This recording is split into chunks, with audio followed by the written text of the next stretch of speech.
আসসালামু আলাইকুম। বার্তা বৈঠক সংবাদ বুলেটিনে স্বাগত জানাচ্ছি আমি ইশরাত জাহান। প্রথমেই সংবাদ শিরোনাম। মির্জা ফখরুলের সঙ্গে দক্ষিণ কোরিয়ার রাষ্ট্রদূতের সাক্ষাৎ হয়েছে। গাজীপুরে বেতনের দাবিতে একটি পোশাক কারখানায় শ্রমিকদের বিক্ষোভ, মহাসড়ক অবরোধ।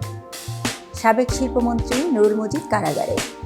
বাংলাদেশ দলকে ৩ স্তরে নিরাপত্তা দিচ্ছে ভারত। কোরীয় অভিনেত্রী ক্লাউডিয়া কিমের বিবাহ বিচ্ছেদ। এতক্ষণ শুনছিলেন শিরোনাম, এবার বিস্তারিত। মির্জা ফখরুলের সঙ্গে দক্ষিণ কোরিয়ার রাষ্ট্রদূতের সাক্ষাৎ হয়েছে। বিএনপির মহাসচিব মির্জা ফখরুল ইসলাম আলমগীরের সঙ্গে সৌজন্য সাক্ষাৎ করেছেন বাংলাদেশে নিযুক্ত দক্ষিণ কোরিয়ার রাষ্ট্রদূত পার্ক ইয়ং সিক। তাদের মধ্যে কোরিয়ার সঙ্গে বাংলাদেশের অর্থনৈতিক সহযোগিতা ও বিনিয়োগ এবং দেশের সমসাময়িক পরিস্থিতি নিয়ে আলোচনা হয়। গত মঙ্গলবার বিকেলে গুলশানে বিএনপির চেয়ারপারসনের রাজনৈতিক কার্যালয়ে তারা প্রায় 1 ঘণ্টা কথা বলেন। সাক্ষাৎকারের পর বিএনপির স্থায়ী কমিটির সদস্য আব্দুল মঈন খান সাংবাদিকদের বলেন, কোরিয়ার সঙ্গে বাংলাদেশের যে অর্থনৈতিক সহযোগিতা ও বিনিয়োগ, এগুলো আলোচনায় গুরুত্ব পেয়েছে। আমরা খোলাখুলিভাবে কথা বলেছি। বাংলাদেশের বর্তমান পরিস্থিতি নিয়ে আলোচনা হয়েছে। ছাত্র জনতার যে বিপ্লব, সেই বিপ্লব নিয়ে আলোচনা হয়েছে। বাংলাদেশে যে পরিবর্তন হয়েছে, সেই পরিবর্তন নিয়েও আলোচনা হয়েছে। মঈন খান আরও বলেন, বিগত 17 বছরে দুর্নীতিতে এই দেশ শুধু ছেয়ে গিয়েছিল তাই নয়, এই দেশের ব্যবসা বাণিজ্য ক্ষতিগ্রস্ত হয়েছিল। সেগুলো নিয়ে আলোচনা হয়েছে। কোরিয়ার সঙ্গে বাংলাদেশের যে অর্থনৈতিক সম্পর্ক, সেটা স্পষ্ট। কোরিয়ার কিন্তু রাজনৈতিক উদ্দেশ্য নিয়ে বাংলাদেশে আসেনি। তারা অর্থনৈতিক সহযোগিতার উদ্দেশ্য নিয়ে এসেছে, যাতে উভয় দেশের জনগণ এ থেকে উপকৃত হতে পারে। সেটাই হচ্ছে কোরিয়া বাংলাদেশের সম্পর্কের মূলনীতি।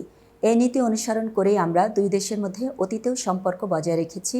বিএনপির এই নেতা বলেন, ভবিষ্যতে যদি জনগণ বিএনপিকে দেশ পরিচালনার দায়িত্ব দেয়, তাহলে আমরা বাংলাদেশ ও কোরিয়ার মানুষের স্বার্থ বিবেচনায় নিয়ে উভয় পক্ষের সৌহার্দ্য বজায় রেখে উন্নয়নের পথে এগিয়ে যাব।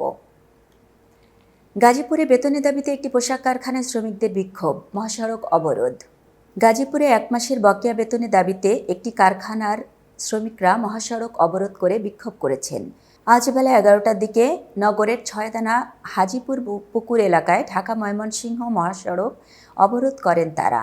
এ সময় মহাসড়কের দুই পাশে যান চলাচল বন্ধ হয়ে ভোগান্তির মধ্যে পড়েন বিভিন্ন গন্তব্যের যাত্রীরা। গাজীপুর শিল্প পুলিশ ও কারখানার শ্রমিক সূত্রে জানা যায়, নগরের 6 দানা এলাকায় ফুল এভার বিডি লিমিটেড নামের একটি পোশাক কারখানার শ্রমিকরা 10 সেপ্টেম্বর 1 মাসের বকেয়া বেতনের দাবিতে বিক্ষোভ করেন। তাদের বিক্ষোভের মধ্যে কারখানা কর্তৃপক্ষ বেতন পরিশোধ না করে 12 সেপ্টেম্বর কারখানাটি বন্ধ ঘোষণা করেন। গত সোমবার গাজীপুরে প্রায় সব কারখানার সমস্যা সমাধান হলেও ওই কারখানার শ্রমিকরা এখনও পর্যন্ত বেতন ভাতা পাননি। তাই বেতনের দাবিতে আজ অর্ধশতাধিক শ্রমিক কারখানার সামনে অবস্থান নিয়ে বিক্ষোভ করেন। এক পর্যায়ে তারা ঢাকা ময়মনসিংহ মহাসড়ক অবরোধ করেন। এরই মধ্যে বৃষ্টি শুরু হলে শ্রমিকদের মহাসড়কে ছাতা নিয়ে অবস্থান করতে দেখা যায়। কারখানাটির শ্রমিক হাজেরা বেগম বলেন, অগাস্ট মাসের বেতন পাননি, আবার চলতি মাসের 25 তারিখ হয়ে গেছে, বেতন না পেয়ে খুবই মানবেতর জীবনযাপন করতে হচ্ছে তাদের। দোকানে বাকি খেয়েছেন, সেই টাকাও দিতে পারছেন না, ঘর ভাড়াও দিতে পারছেন না, তাই বাধ্য হয়ে বেতনের দাবিতে সড়কে নেমে এসেছেন।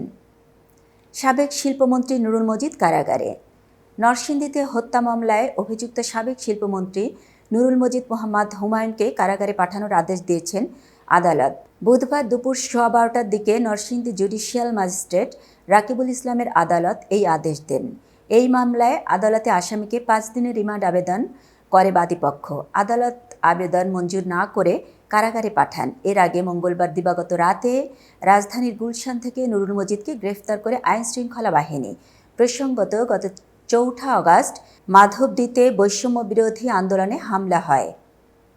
সেই হামলায় মাধবদীর শ্রমিক নেতা জাহাঙ্গীর হোসেন নিহত হন। এই ঘটনায় নিহতের বড় ভাই আমির হোসেন বাদী হয়ে 9 আগস্ট মাধবদী থানায় মামলা করেন। তারই পরিপ্রেক্ষিতে হত্যাকাণ্ডের অভিযোগে সাবেক মন্ত্রী নুরুল মজিদকে গ্রেফতার করা হয়। বাংলাদেশ দলকে 3 স্তরে নিরাপত্তা দিচ্ছে ভারত। দ্বিতীয় টেস্ট খেলতে ইতিমধ্যে কানপুরে পৌঁছেছে বাংলাদেশ দল। এমন অবস্থায় টাইগারদের বাড়তি নিরাপত্তা দিচ্ছে ভারত সরকার। টাইগারদের 3 স্তরে নিরাপত্তা দেওয়ার কথা জানিয়েছেন কানপুরের পুলিশ কমিশনার হরিশ চন্দ্র। নিরাপত্তায় থাকবে পর্যাপ্ত পুলিশ ফোর্স। ভারতের বার্তা সংস্থা পিটিআইকে হরিশ চন্দ্র বলেন, হোটেল থেকে মাঠ পর্যন্ত 2 দলকে 3 স্তরে নিরাপত্তা দেওয়ার দায়িত্ব অ্যান্টি টেরোরিজম স্কোয়াডকে দেওয়া হয়েছে। পুলিশ বাংলাদেশ পরিস্থিতি নিয়ে সতর্ক। এই ম্যাচের জন্য কঠিন নিরাপত্তা ব্যবস্থা রাখা হয়েছে। আমরা গোয়েন্দা সংস্থার কাছ থেকেও তথ্য নিচ্ছি, কেউ প্রতিবাদের চেষ্টা করলে বিধি অনুযায়ী ব্যবস্থা নেওয়া হবে।